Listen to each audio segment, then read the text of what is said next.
ದೇಶದಲ್ಲಿ 1500 ರೂಪಾಯಿಗೆ ಏರಿಕೆಯಾಗುತ್ತಾ LPG cylinder ಎನ್ನುವಂತಹ ಪ್ರಶ್ನೆ ಈಗ ಎದುರಾಗಿದೆ. ಯುದ್ಧದ ಎಫೆಕ್ಟ್ ದೇಶದ ಜನರಲ್ಲಿ ಮೂಡಿದೆ ಆತಂಕ.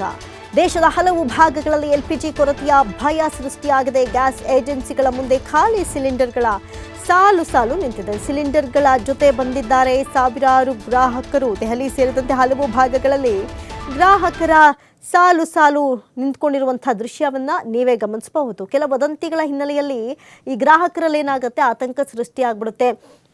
ಇನ್ನು ಮುಂದೆ ಗ್ಯಾಸ್ ಸಿಗೋದಿಲ್ವಾ, ಗ್ಯಾಸ್ ಸಿಕ್ಕಲಿಲ್ಲ ಅಂದರೆ ಮನೆಯ ಪರಿಸ್ಥಿತಿ ಹೇಗಿರಬೇಕು ಅಂತ ಹೇಳಿ ಆತಂಕಗೊಂಡಂತಹ ಗ್ರಾಮಸ್ಥರು ಈ ರೀತಿಯಾಗಿ ಖಾಲಿ ಸಿಲಿಂಡರ್ಗಳನ್ನು ಹಿಡಿದು ಅಂಗಡಿಗಳ ಮುಂದೆ ಕ್ಯೂ ನಿಲ್ಲುವಂಥ ಕೆಲಸಕ್ಕೆ ಮುಂದಾಗ್ಬಿಟ್ಟಿದ್ದಾರೆ ಸಾರ್ವಜನಿಕರು. ದೇಶದಲ್ಲಿ 1500 ರೂಪಾಯಿಗೆ ಹಾಗಾದರೆ LPG ಸಿಲಿಂಡರ್ ಏರಿಕೆ ಆಗುತ್ತಾ? ಒಂದು ಕಡೆ ಮಧ್ಯಪ್ರಾಚ್ಯದಲ್ಲಿ ಯುದ್ಧ ನಡೀತಾ ಇದೆ.